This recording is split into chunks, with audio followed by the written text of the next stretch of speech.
namuntlha ya vulavula ehansi ka nhlokomhaka leyi nge vulavula vumbhoni bya wena bya ntiyiso.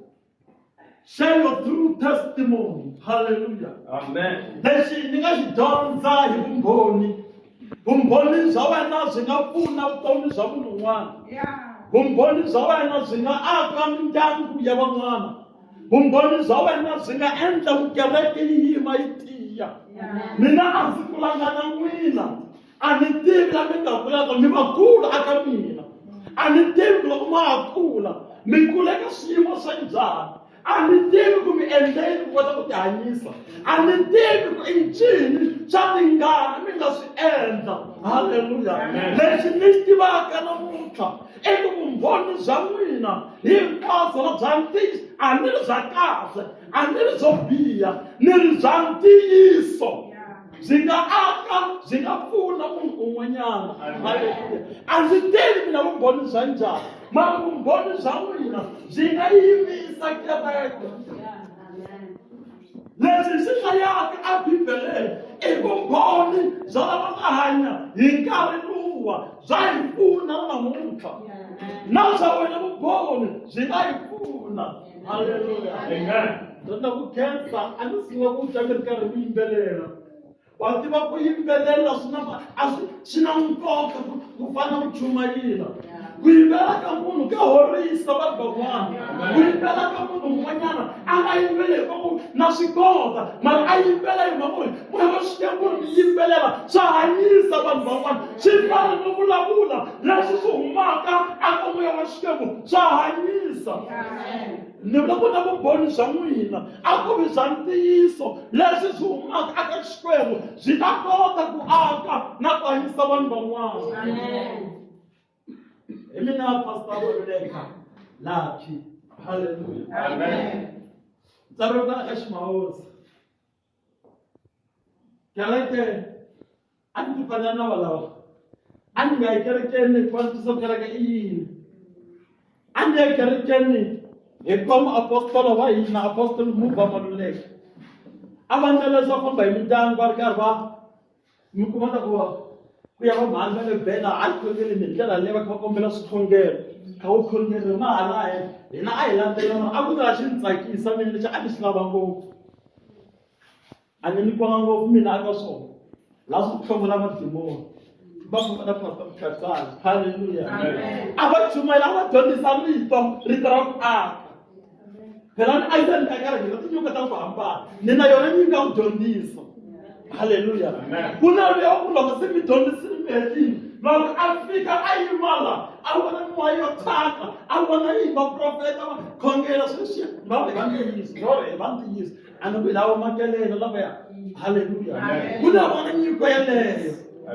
Haleluya. A ni lava ngopfu yona loko swi fika laha mi kuma munhu a ri karhi ya vulavula munhu a kha vula ku n'wana loyiwani yini swa yena swi nge fambi yini va nghena ku swi ta famba swi vonela hi vito ra Yesu va vona sweswiya za ri pela ka wena hi leswi nga simbisa swona ku ya kerekeni. Haleluya. Loko va vuya loko va endla la ka mandolo a va kutile va ta lava va ta kerekeni laha va kalo ntshamo wa ta loyi se a ni fane ya kerekeni leswaku loko va vuya kusuka ya kerekeni va ku yini wa. Haleluya. Siku rin'wana hi vhaka muhlakeni kereke nghene va dlayini. Haleluya.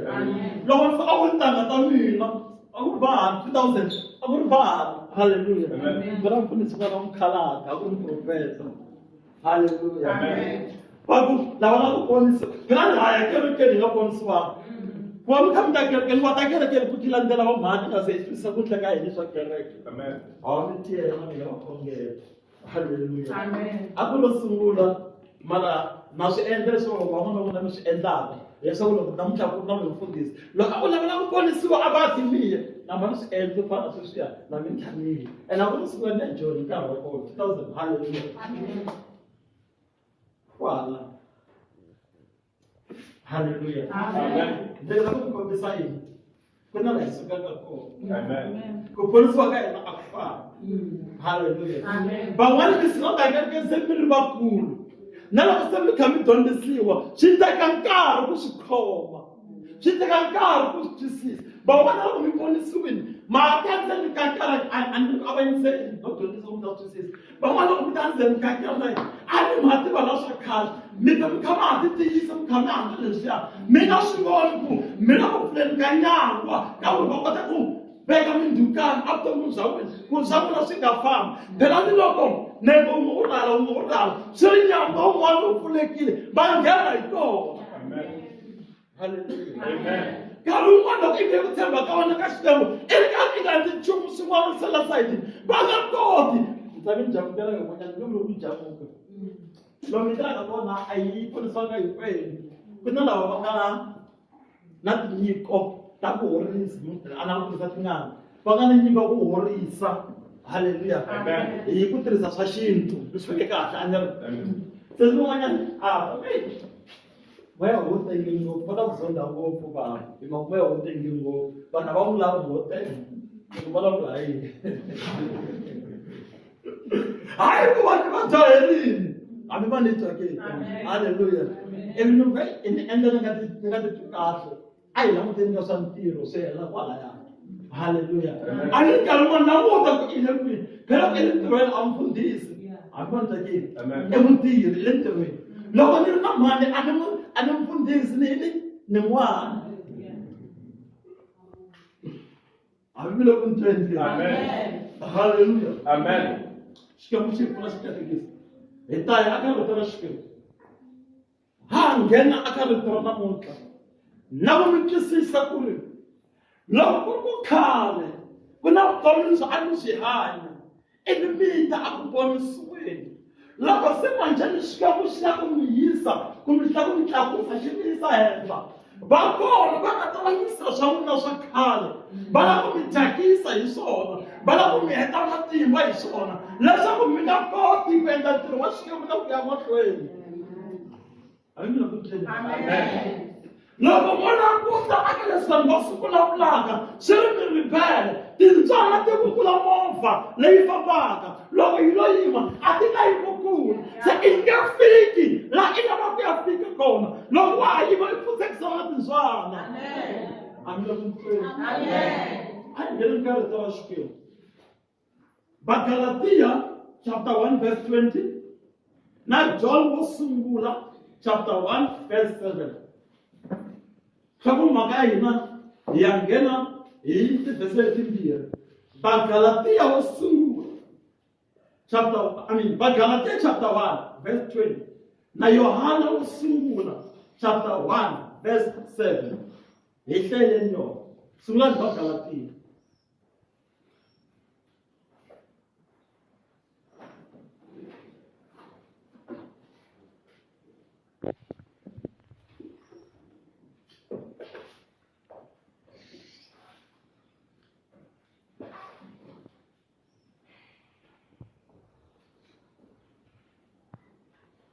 Leyamina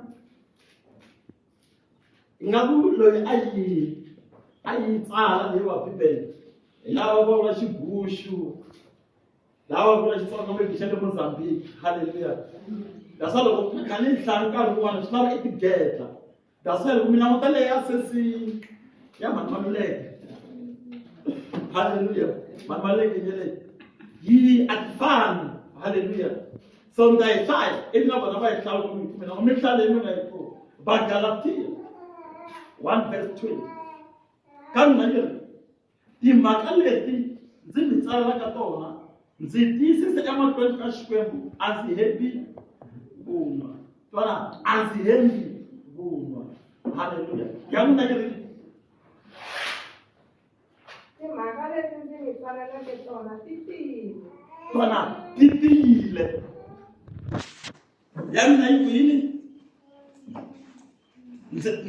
nzatiyisisa kumbe nzitiyihla emahlweni kaXikwembu ake yena mahlweni ndzi vula sweswi emahlweni ka Xikwembu anziheli ndzi vula sweswi emahlweni ka Xikwembu anziheli leyo yiko anziheli vunwa loko nga anziheli vunwa angalo kangama wokukomu watiyisisa leswi a swi vulaka anziheli hallelujah amen chifa anabala mulu mabunwa Hallelujah.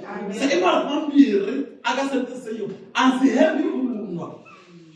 Se vumbhoni bya n'wina lebyi mi byi vulaka a byi ve bya ntiyiso. A ku leswi i nga ta hlambanya i ku amahlweni ka Xikwembu na mapfalo ya wena yin'we na wena. Amen. Nta ni ya hlawula n'wanuna namuntlha ebibeleni, ni ya hlawula na n'wansati lava mahanyelo ya vona a ya nga tsakisi a nga ri na vukwembu, mara siku rin'wanyana va va vachukayeli va matimba na ku pfuna vanhu. Haleluya. Ni lava ku kombisa kereke ku ri a yi na mhaka na swa wena swa le ndzhaku, mara yi na mhaka na wena swa sweswi na leswi swi yaka emahlweni. Swa wena swa le ndzhaku a swi hi pfune ku na hina hi kota ku ya mahlweni. Amen. Hallelujah. Loyi a vulavula a ku ri muapostolo Paul a nge ndza tiyisisa a ndzi hembi ku nwa. Leswi ni swi vulavulaka i ntiyiso. Hi mani namuntlha kwalava mi ku a ndzi hembi leswi ni swi vulavulaka i ntiyiso. Van'wana ma swi tiva, van'wana a mi swi tivi, mara ndzi kumiwe Xikwembu ni ri ndzeni ka ndzhope ivi xi ni hlantswa xi ni basisa xi ndzi vona ndzi ri wa nkoka. Van'wana mi fana na nsuku, ri byala nsuku vo tala hi nga ri hundza, mara va kona va nga ta vona ri byala nsuku va ri rhwalela va ri hlantswa va ri hoxa ndzeni ka ndzilo va ta vona ku ra ngoka na. Loko ri nga ngoki va swi vona ri ra ntiyiso.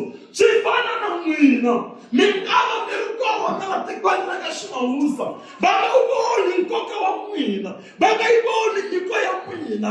A fika wanuna ya Sakreste loyi a nga mi hlayisa hikuva a tiva nkoka wa n'wina, a tiva leswaku mi ta pfuna tiko, mi ta pfuna kereke, mi ta pfuna mindyangu, ivi a mi teka a mi hlayisa, a pfumela leswaku mi hlangana na swiyimo swa ku vava, swiyimo swa ku tika, swiyimo swa ku khomisa tingana, swiyimo swa ku hlekuriwa, swiyimo swa ku vulavuriwa. Hayi ku mi nga hanyi swona, mara hi mhaka ya ku ri Xikwembu xa mi lulamisa leswaku mi kota ku pfuna mindyangu siku rin'wana hi ku tiva ku na n'wina mi hundze hi kona. Muapostolo Paulo a ri mudlayi, a ri muxengi, a ri munhu a xavisa kereke, mara siku rin'wana loko a hlangana na Xikwembu, loko Xikwembu xi vulavula na yena xi ku ndzi xanisela yini, ivi a hundzuka a hamba a dyondzisa rito. Loko a ri karhi a dyondzisa van'wana va ku a yena mudlayi loyi na, a yena loko a xanisa kereke na. Haleluya. Namuntlha i ti vona a antswa ku tlula hina. Ma tiva loko mo ya hi ku mi endle yini loko ma ha kula, loko ku mi endle yini na sweswi mi nga kula, a mi nga chumayeli ntiyiso. A mi nga chumayeli rito ra Xikwembu. Swin'wana a swi chumayela hayi hikuva hi nga swi endlanga, mara hi mhaka ya ku ri ntiyiso wa Xikwembu wa fanele wu vulavula. Swin'wana a hi nga vuyi antswa ku tlula n'wina, kova ku loko se i amukela ku ni ya chumela rito ra Xikwembu wa fanele i vulavula ntiyiso na hambi u nga tsakisi, na hambi ku khata hi maribye. Haleluya. A hi hlayeli John wa ku sungula lava nga yi kuma chapter 1 verse 7.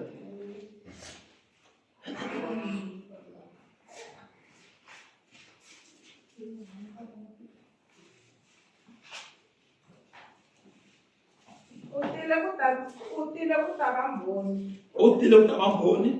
U ta veka vumbhoni ehenhla ka ku vonakala leswaku. Se na ku pfumela ku hi yona a ni mile ritirelo sungulani kahle mihlafu. U tile ku ta va vona vumbhoni. U ta veka vumbhoni ehenhla ka ku vonakala leswaku hinkwavo va ta pfumela hikwalaho ka yena. Amen. Loko leya mina le henhla nyana va ni sungula kona chapter xa va mhaka yi ri vumbhoni bya Yohane. Haleluya. Yi ri ni vumbhoni bya Yohane. So susani vito ra Yohane mi veka vito ra n'wina, vumbhoni bya Pastor Maluleka. Ni ta kombela mi sungula mi vumbhoni bya moxa vito ra n'wina, mina ni ta vula swa mina a hi va veni xikarhi vumbhoni bya Vumbhoni bya ripfumelo. mi ta yini n'wina vumbhoni bya yena. aha singakombela ka ri vulavula xikan'we ka 1 2 1 2 vumbhoni bya bya ripfumelo. mpfali ka mi tshembi vumbhoni bya Ripfumelo. lana mi nchumu la wa tweni matiko haleluya la i vumbhoni bya Yohana loko ni vumbhoni bya mina mi vumbhoni bya ni le ka vito ra n'wina a hi sikumini vumbhoni bya haleluya Amen. loko mi ri mani masini vumbhoni bya mani masini swi swa sweswiya amen twanana i ri yini ni nga seka beseliya i ri lexi ngi xi ri kona ekusunguleni haleluya hambi mi twini ke lexi hi xi tweke lexi hi xi voneke hi mahlo ya hina lexi hi languteke lexi mavoko ya hina ma xi khumbeke ri nga rito ra vutomi ri nga rito ra yini ma hi veka hi hundza hi laha loko i ku xikwembu a xi tiva xikwembu hi swi vonile a hi vone xikwembu xi na madimasele na yini na yini haleluya hi vona a xikwembu xi nga hi hundzisa kona hi vona leswi xikwembu xi nga hi endla na swona hi ku xikwembu hi swi vona a xi na muhlovo xikwembu xa hina xikwembu xa hina i moya haleluya and a xi hi nghohe vumbhoni bya n'wina a byi nga fani na bya mina bya van'wana bya tsakisa kusuka masunguleni bya fika makumu van'wana bya rilisa kusuka masunguleni bya fika makumu a swi fani vumbhoni lebyi haleluya se ya ka vhesi leyi hi lavaka leyi va nga yi hlaya mamaleka yi ku kambe ku nga ku loko yi famba eku vonakaleni ku kota xona xi nga eku vonakaleni hi ni ku hlangana swin'we kutani ngati ya Yesu Kriste n'wana wa xona ya hi hlantswa yi hi susa swidyoho hinkwaswo swa hina murisi loko xi timpala xi ve le ndzeni ka toilet va nga xi nyenya hinkwavo yena i ta xi teka a xi hlantswa ivi xi hanya xi va kahle Yesu Kriste loko vanhu va ri karhi va ku nyenya yena i ta ka wena a ku hlantswa hi ngati ya Yesu endzeni ka vudyoho a nga ku yimeli i huma ka vudyoho wa ta a fika gongoza a ku ndzi pfulela a nghena ndzeni ka mbilu ya wena a tshama hikuva yena i ku vonakala i lava leswaku loko a ri kona evuton'wini bya wena i famba eku vonakaleni i famba hi ku vonakala i tshika ku kungumela ndzi ni byela loko va nga na ze va ni jamukela hayi vanhu va le handle a va ri kotiwa ka yena va ku swin'wana swi lava i wa khomela swin'wana swi lava i ni ku a hi problem so swin'wanyana swi nga ta lava ni ku i ivi ni ku i ivi ni ta kerekeni ni chumayila loko vanhu va huma hi kereke va ku a ku yini mfundhisi Maluleka like namuntlha mi ku hayi a hi sembeni xikwembu i tshemba xikwembu a i hakhisamela swa ntsongo ka mina nchumu mara ni yimela ntiyiso wa xikwembu haleluya a swi hatliseni swa n'wina laha mi lava ku swi hatlisa kona ni tshikeni mapfalo ya mina ya basa ni famba hi ku vonakala a ni basanga ku ni tlula haleluya leswi swi endlaka no swi endla loko mi kwata na mina swi kota ku kwata ku karihela tani ku karihela makaya ka n'wina na mina karihela xilo mi nga xi lavi ta putseka ya huma na ku mi kombisa na mina munhu mi fana na n'wina mara ku swi ta ka mhaka ya xikwembu a ni hanyi ku fana na n'wina haleluya loko swi ta ka mhaka xikwembu ni hava chomi loko swi ta ka mhaka xikwembu a na mhana a na nsati a na munghana loko yi ta swi lavi sala ni tshiki ni ya ka xikwembu a ni nge lavi ku rhandziwa hikuva ni endla ku na xikwembu sa ni nga basangi sa ni nga vi kahle byi nga fa muxaka na vanhu hinkwavo ntsena na swikwembu swa ha basile. Makwala mina a tshama ya tengile mahlweni ka Xikwembu and ni khongela ku ni ta ku chumayela laha ni nga vi na ti-attack ta ku ni nga tshembi Xikwembu sima njhani hi vito ra Yesu Nasalela. A no tirhisa makahla ku ta ku mi kombisa ku a hi tshembeni Xikwembu a Abednego mixakuxaku ndzilo wu ri mahlweni ka vona bawu lexi hi tivaka Xikwembu xa hina xa ponisa hambi hafa a ndzeni ka ndzilo kumbe Xikwembu xa hina xa swi kota ndzilo namuntlha Xikwembu xa swi kota. Haleluya. Hambi loko hi nga pfemba ngati hambi loko hi nga huma swivungu emirini ri karhi hi hanya Xikwembu xa hina xa hanya xi nga hi endlela. Nsati wa Yobu loko a n'wi languta a vona swilondzo na yini a ku mara nga mikani Xikwembu swa fana mi nga ni tirhiseli ku swa fana. Haleluya. Swa hi ku khodelela ni ku rhuketa ku khodelela njhani na Xikwembu lexi ma xi ni vona mara hi ku khodelela swin'wana Xikwembu xi ta hlamula enkarhi na wena ni nga swi tivi ku njhani ivi swin'wana xi hlamula vumbhoni byebyo bya va na matimba aka vanhu van'wana ma ta a nghena xikolo na vana va tshama xibedhlele hi nkarhi wa xikambelo endzhaku na admit wa xibedhlele. Haleluya. Ntsala xikambelo na pasa a ni nga ka na wena tlasa na va tlasini van'wana va speaker va nga swi tiva mina a ni ka ntshame ni tsala vo vanhu vo a ni rhandzi ngopfu ku tsala ku swa mina swi vona hi n'wana na un'wanyana hi ntsala leswi ni nga levi ku van'wana va swi tiva.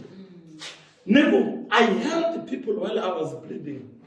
Ndzi pfune vanhu mina n'wini ri karhi ni pempa ngati van'wana va vutaka a no swi kota ngopfu ku va pfuna van'wana va khongela va vuya va ta vula ku Xikwembu xi pfuneni yini mi n'wini kha ni pempa ngati a ni swi tivi ku ni byele vanhu vanghana va ta ti xana xi fanisela ku huma ka mukhavi ku lava ku mhani va nga va kwena a ni swi tivi ka swi endlisa ku yini a kerekeni na IM i tshame ku kombela munhu un'we a ti mahlweni van'wana a ni kala ka no tsumalisa a ni ta ku byela vumbhoni ku Xikwembu xi swi endlile. Ndzi ringeta ku mi kombisa ku ri Xikwembu xa mi tirhisa na misava swi nga ri hlanganeni. Matiko lama fika na tsala xikambelo hi vhiki se va ri xibedhlele vadokodela va ku sa va kume vana loko ni nghena n'wi languta ni kuma ni swi vona. Haleluya. A nga vanga kahle for nkarhi wo leha ni swi vona ku ri na ku khongela ku endla yini n'wana wa nkoka u ta ku swi vona ku wena n'winyi a wu luzanga ku tshemba. Haleluya. Mhaka a yi nga wari ni kona Xikwembu xa hanya. Haleluya. Yi fika January mi byele minkwamana loko ni sungula ku Xikwembu mi vanhu va lava hinkwavo ku loko ni ta ku loko va ta va ni fowunela ni va khoma munhu a va ku zoka a Xikwembu xi swi endlile wa swi mara swi va ta ni jikela vanhu valava va ku kasi Xikwembu xa kona xo endla loko a khongela van'wana na ni ri vumbhoni bya n'wina byi ta pfuna vanhu van'wana byi ta pfuna mindyangu byi ta pfuna byi ta pfuna kereke. Haleluya. Loko mi kombisa swin'wanyana ivi ngi fowuneriwa van'wana nsati va n'wi byela hina hi vulavurisi mavito ya vanhu a na mhaka that's why na munhu hambi Xikwembu xa mikomba vona kala ku n'wi dlaya mi nga ni byeli vito ra yena na mhaka na so loko Xikwembu xa pfumela va ni dlaya va ta ku ri Xikwembu xi nga swi pfumela a ni ri a ku tshikeli vito ra lero van'wana va ku Bagaya uzela Xikwembu kombini elwa hi mani ku nga Xikwembu so yini na ehenhla ka swilo hinkwaswo swa vutomi Xikwembu xa komba wena ku ni lwa hi mani wa Xikwembu xi nga ku kombi vutomi leswi ni swi endlaka byi nga voni munhu infona ku Xikwembu xi ri tshika vutomi lebyi na lebyiya. Haleluya. Xikwembu xi ta komba xa ku komba leswi swa swi nga pfuneki nchumu swa ku pfuna nchumu swa ku aka mindyangu swa ku xi nga ku kombi haleluya swi kona mara a kerekeni hi ta dzunisa Xikwembu hi ta ku ta akana. Haleluya. Hi ta hi tala ku ta olovisa mindyangu hi ta ku hlanganisa mindyangu. Haleluya. Loko ku munhu na mhaka masiku na leswi mi xana a mi swi ringeta mi fika mi tsandzeka loko mi ni vona misava ku Xikwembu a swi lavi ku yini swa n'wina sweswo amani twanana hi hanya vutomi leswaku ri loko hi nyika vumbhoni bya ntiyiso. Hallelujah. Amen. Vumbhoni leswaku munhu a swi lava ku a ku yimbela xikwembu xa hanyo. Hallelujah. So hi karhi hi famba a ku vonakaleni swi komba ku hi hlantswiwa hi ngati ya Yesu. Hallelujah. Hi hlantswiwa hi ngati ya mani? Ya Yesu.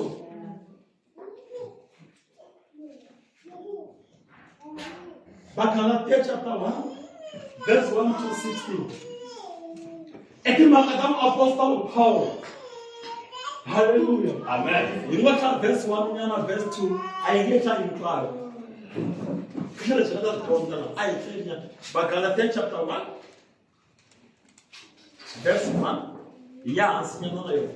Timagata of Galatia. Colossians chapter 1 from verse 1. Yes, you know. I have to say. You got all.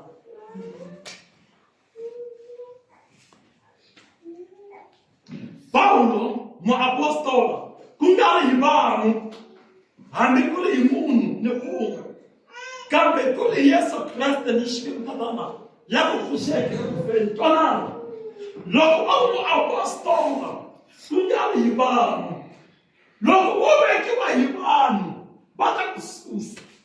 I fanele hi vanhu. Hallelujah. Loko i nga twi hi vanhu, a va ha ku seketeli. Ivekiwa hi vanhu a hi Xikwembu. Va ta byela vanhu hi n'wi endla munhu namuntlha wa hi kulela. A wa ha byeli lava mhani masingi misola ku ri heyi loko mi hlangana na masingi a mi vi hi milenge mi tshama hansi mi kombisana. Loko se ya va byela va ku ixi se hi xani pastor lexi tlhangi xa tolo. Hi n'wina mi nga ni veka se va jeni mi na matimba ya ku mi nga ni yingisa ku ni yingisa. Amen. Mara muapostola loyi khale a ri mudlayi loko a vekiwe hi Xikwembu mi ta hlonipha Xikwembu lexi nga ndzeni ka yena. Mi vona ni khansi manjheni vanhu na vana vakulu vana va nga miti ya vona se ku byelana tlangisa va 20 years. Loko se i yima mara mi ndlayi mi hlekisa vana van'wini loko a yi nga yi kuleli wena so yini. Hallelujah. A wa kota ku tshinya vanhu rito ra Xikwembu. Hallelujah.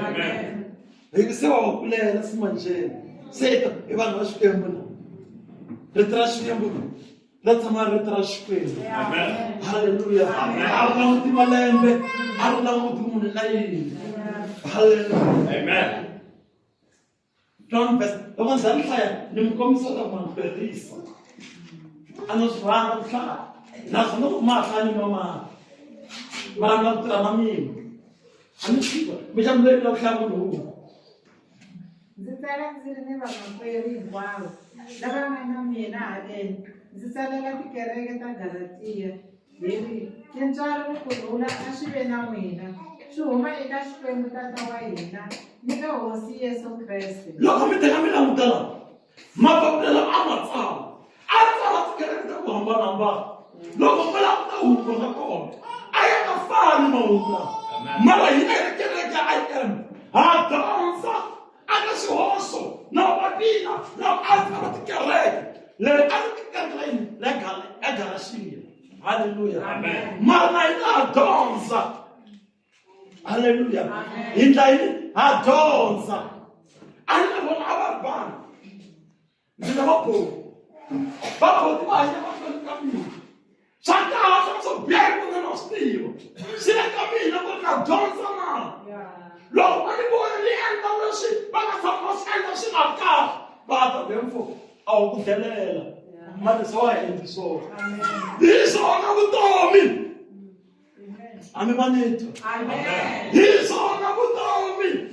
Vutomi a hi kuma hi nghena awara hi chumela na swi hela vutomi ku zanya masiku hinkwawo ivi hi hlangana girawundini pastor Maleka wa ta wa chumela kereke endzhaku rana mara leswiya a wu ndli swona n'wana ka hina a wu ku delela ho ku aka ke van'wani va twa ku hasi va jeni i kurina hi n'wi dyondzisile leswaku mina vana va le vukatini lava ma va fonela loko mi heta ku phela ngandlayisa uma abantu ndlala sweka aseranga haleluya iba lava maluleke nyelesa but mabana sifamisa kusana ku praise and worship mina azokuthiki Amen. njengoba ngikopela swilo ka ikakho tolo service yibe namathimba ayiyona bengathi ayona verse bana bahlaya verse baka praise and worship haleluya amen tawa ya pela mako amen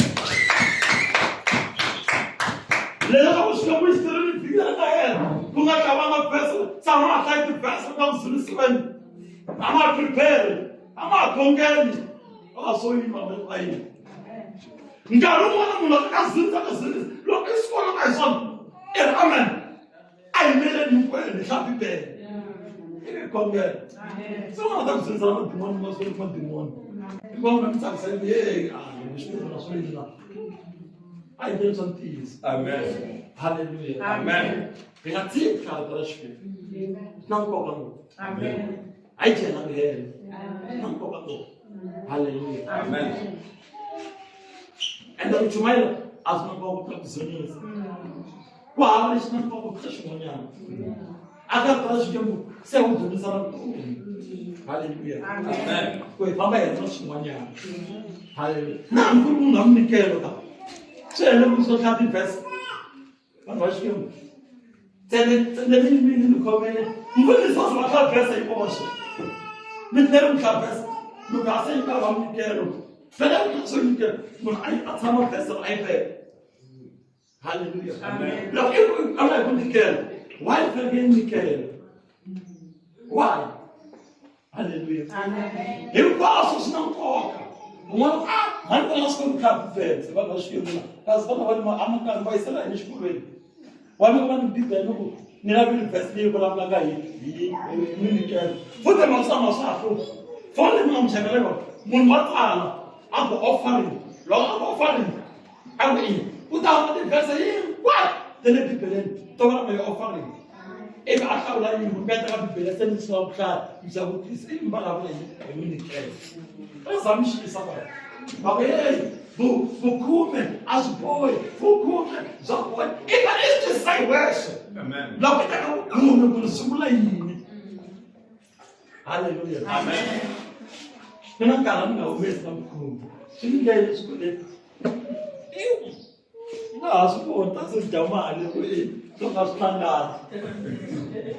Esibona ngapha mali. Lo ekhayela. Sisoyela. Oh yeah! I know when it's in the car, I know coming to get now. I'm not going on.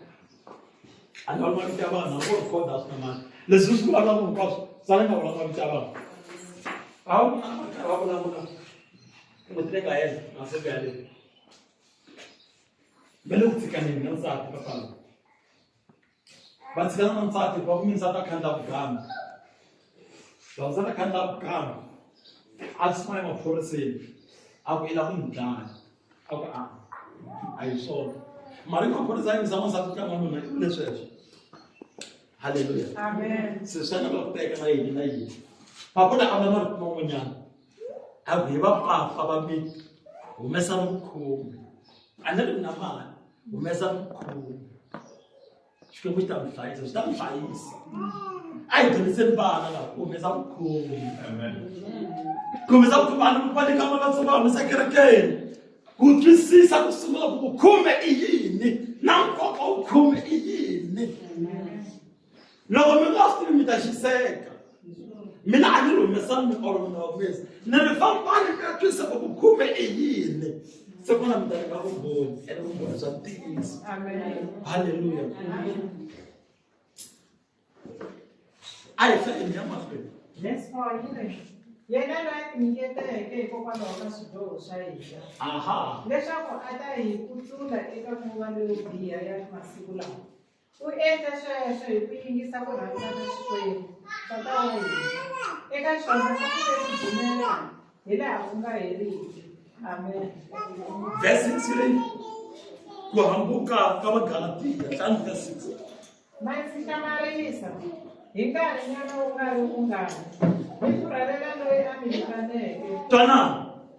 Nankaka mfuna lene sena hamukini. Hallelujah. Mama ni khamana. Mi bite nzini kalumana kalumana asinge msawa. Choma ina nati verse kareke. Nala kareke ne konsha akuna ba yen. Namuta mkola kareke mtu kamkola mtu eba bashkim. Abata ngaba. Mushaka sama bengele. Laba ngoyitholo bafala. Abana mawu kwemanu. Yimanyana abuya. Abara mtse kumithibira.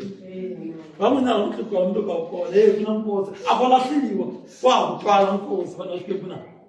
O outro tu mais e tá querendo na acaba de vir, chega de comer de chega. Amém. Vamos ser isso. Amém. Vamos ser isso. Mantém Cristo. Amém. Se beter caminho tu mais, me dá uma coisa mais cara, vamos comer. É não é não chu. Vai nós que caminho nós caspa avançar. Agora muito mais. Balgar, não tem mana é, não é bom.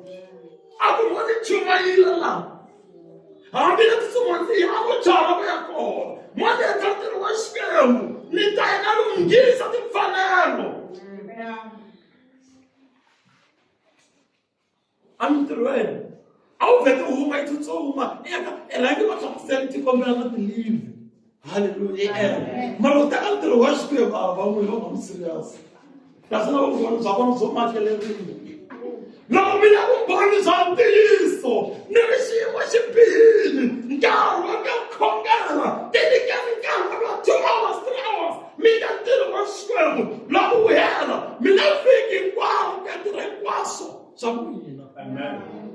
Hallelujah. Amen. Me dá fique igual. Mina fique igual. Aí uma permissão. Brother loyi a mi vitaneke. Hi tintswalo ta Kreste. Kutani mi tsutsumela eka evhangeli yin'wana. Kasi evhangeli yin'wana ku hava. Ndzi vula leswi hikuva ku na van'wana lava va mi pfinyukelisaka tinhloko lava ringetaka ku soholota evhangeli ya Kreste. Mali lava soholota evhangeli. Hi lava loko va tala a hi nge va khometi envelope. N'wina a mi na mali a mi na peni. Lava va tirha. Ivi na va swi kota ku sweswi va ngo ka nice ka a wu ni sendeli 1,000 va ti 1,000 va hoxa.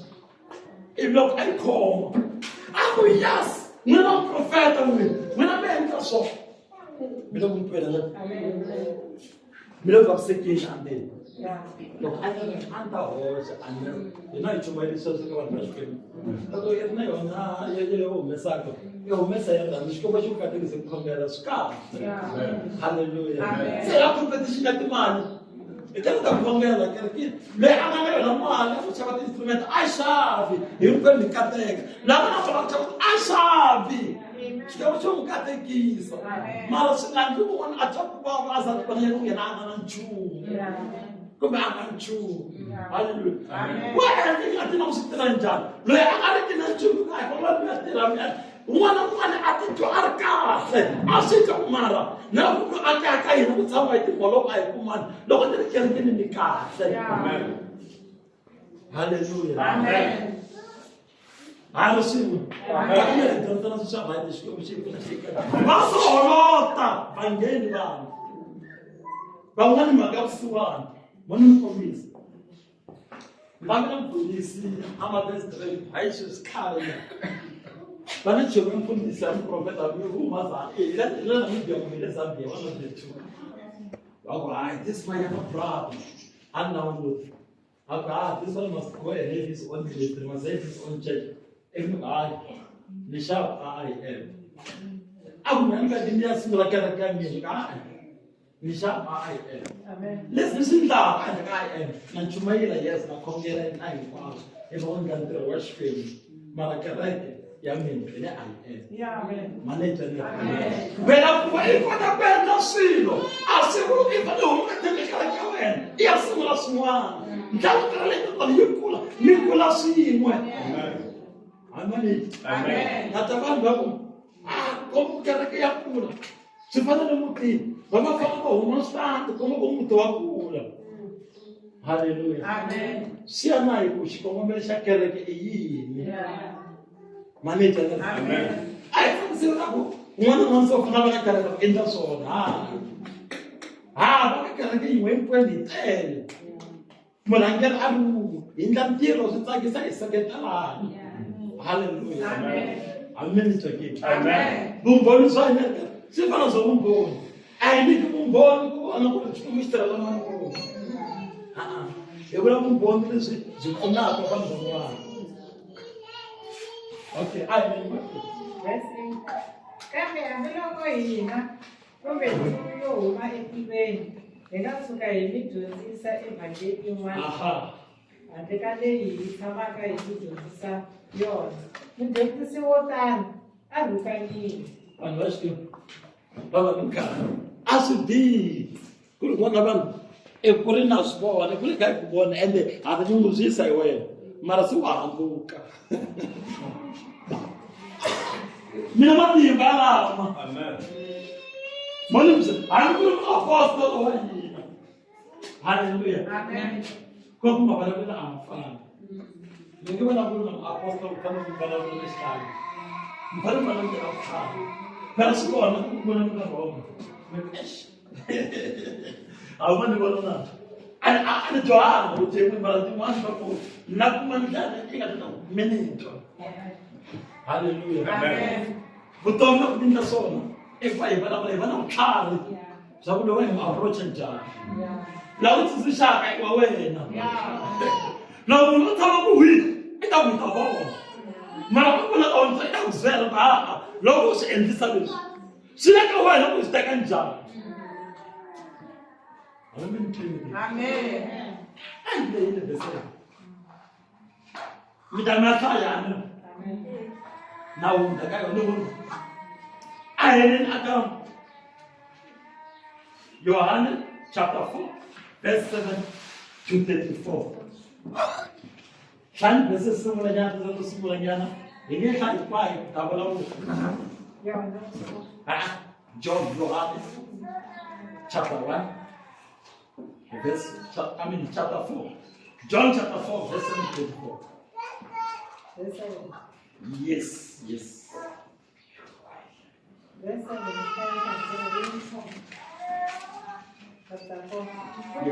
Kutani kutafika mwasati wa Msamaria ata epukeni ka mali.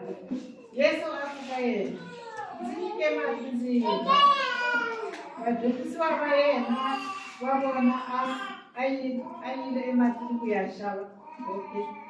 Vadyondzisi va yena vona a va yile emutini ku ya xava swakudya. Mwasati wa Msamaria a afuka yena leswi wena u nga Muyuda u komberisa ku yini mati eka mina ndzi nga n'wansati wa Musamariya xana? Mhaka hileswaku Vayuda ni Vasamariya a va nga fambelani. Yesu a n'wi hlamula a ma hi khomeni kwalaho ku na miti leyi va ngheneki kereke loko va lomeriwa a mi tshineli n'wini ma tshineli loko munhu a nghena vona kereke a loveriwile ma tshineli hi leswi a ni vuli a yi eyoni ntsena na kereke a tshineli a hi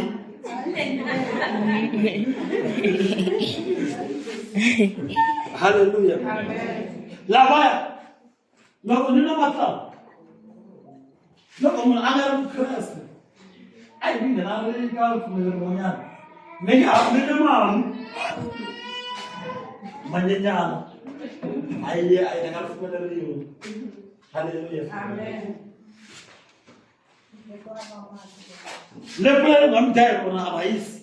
Mahlongo lava ri dya va nga hlantswanga. Mara nomi leri dya lava dya rona va nga hlantswanga.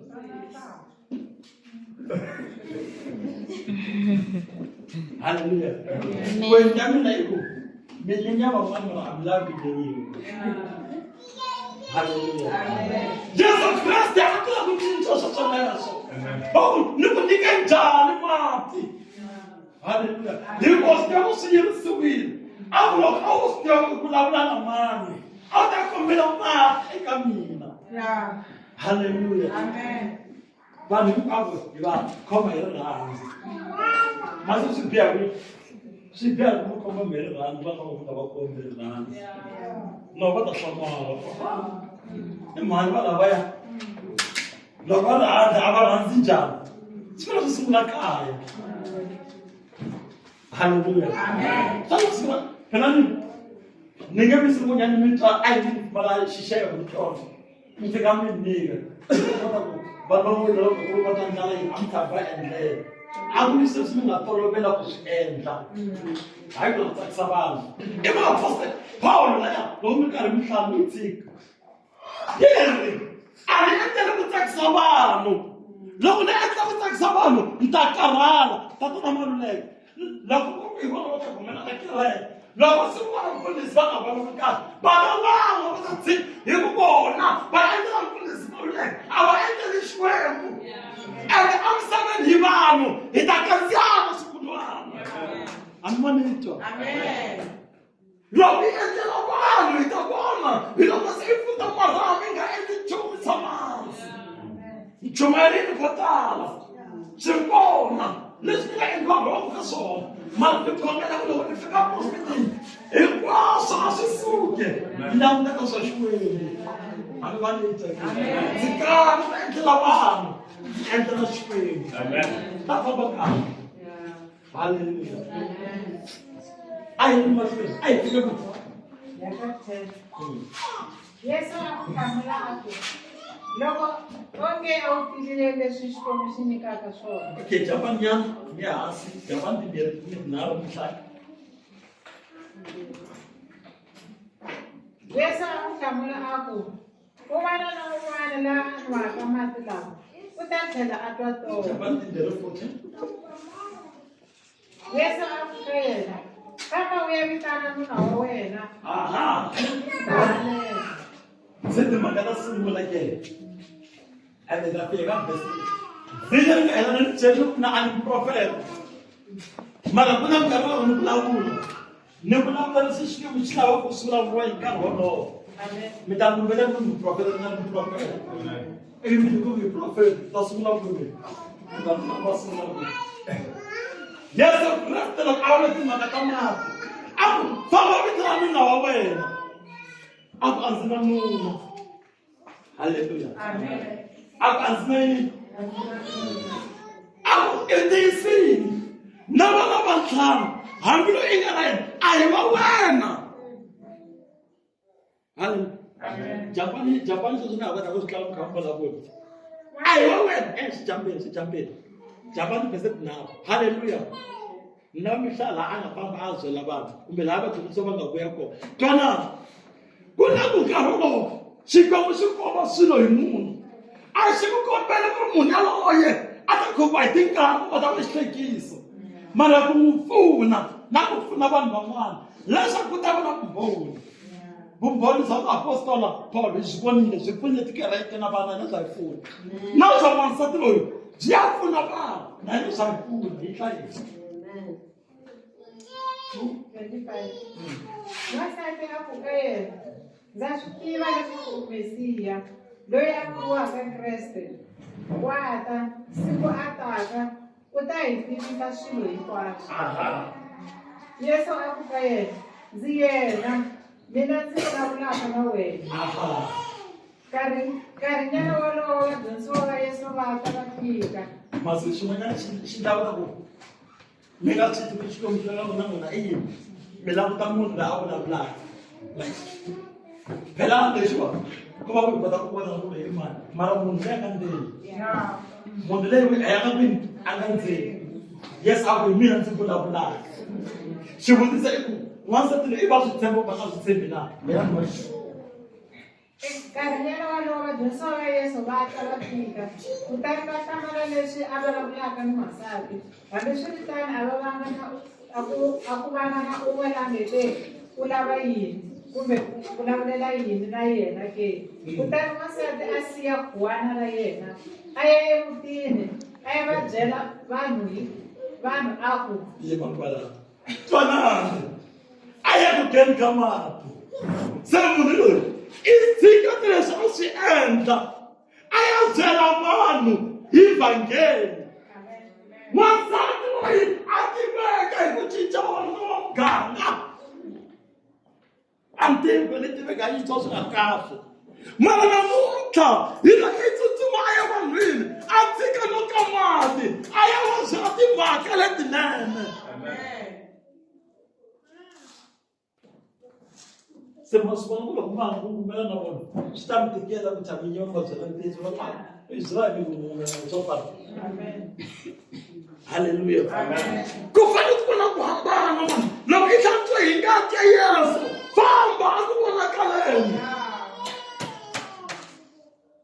haleluya phela a hi nge avanyisi ku vona swin'wanyana mi kwate ku kwata loko na nge vuyise hi ngiri vanhu a dakwini mi ku hi mpama munhu a dakwini i tlayini wena i kha i ri na vana va dyondzisa hi vanhu va tsundza ku vova mani i tate ku hayi mara munhu ba a dakwini a swi pfunci mu tshikeni a rhanga a hlambuluka mara swi va leyi ta misema kerekeni ka muchumayerisi hambi va ni twaketi a ni ri se mi teka leswi swa ku ri mi chava no tshinya vanhu vanhu va xikwembu va tshinyiwa vanhu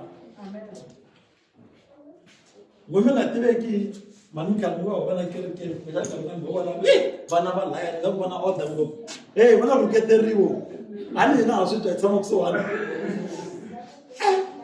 haleluya no ma swi bambetela swi kula ta mhlupha a hiri va ta hanya leswi ku tlava n'wana mara swo tala i nga swi sivela loko i nga va tsoni nkhavi ani vula nkhavi luwa wa nsinya mina nga baba za wa kuseka matini no vula ku tsinya ku komba ndlela haleluya i ta kwata i ta va kahle phela va loko xipa xuma hi geda a hi xa kona mara loko xipa xi kwata xi lava swakudya mara loko i vekile ku tlhela xi rhumela xada i xa kwala mutini i va n'wana wa wena u tsinya tsinya hi mani phela matlhelo va na vutivi va ta tshika va ka vona va n'wi tsandzeka amani bya ke mi le ku ntweni kereke mi le ku ntweni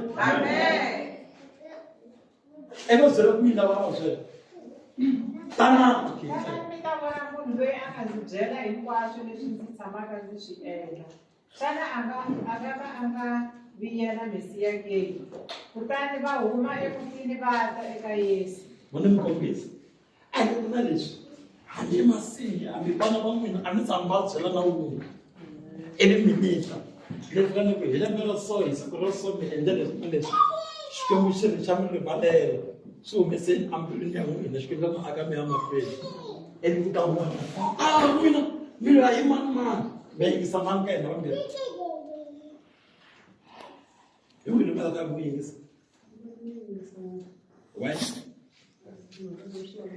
hi mako hi swona leswiyani a hi tivi hi swona kumbe a hi swona whether hi swona kumbe a hi swona ya swi tshikela xikwembu mara loyi i vulavula timhaka leti ni nga ti ndla xihundleni ni nga ti tshembisa ku ni ta fana tona kumbe leyi ni nga ta yena kumbexani i fe khale and a nga tivi hamani twa ke hi leswi Yesu a nga swi endlisa swona loko munhu a vitani ku mi profetiwa chekani ntikelo wa swona hamani twa ke chekani ni ntikelo wa swona haleluya ene mi khongela a huma ka switori swimbirhi vumbhoni a ku ri bya maapostolo Paul vumbhoni a ku ri bya manana loyi a nga ya a ya chumayela se na heta loko na ku heteni tsala tivhese letimbirhi Amos chapter number 7 verse 12 to 17 mi tsala vukorinto vo sungula chapter 9 verse 16 to 27 i conclusion leyo Yosungul, Amos, chapter number 7, verse 12 to 17. Amos 7, verse 12 to 17. Now, Bakorinto Sungul, chapter number 9, verse 16 to 27. Bakorinto Sungula, chapter number 9, verse 16 to 27.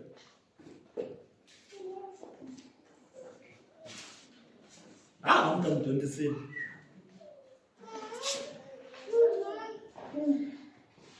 Hallelujah. Amen. Look, I don't just evangelize the Bible and evangelize the God. But I think I don't want to see why they fool. Lefikini ka Amos. Nakumia kaliana ngam jaro. Ani mo profeta. Dawo shikudu sika shikombe kubishite bola le tufuna mungu.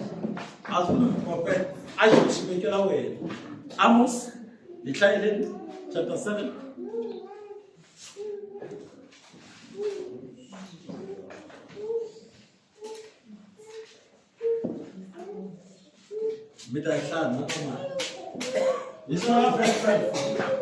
Amos chapter 7, verse 12, verse 17.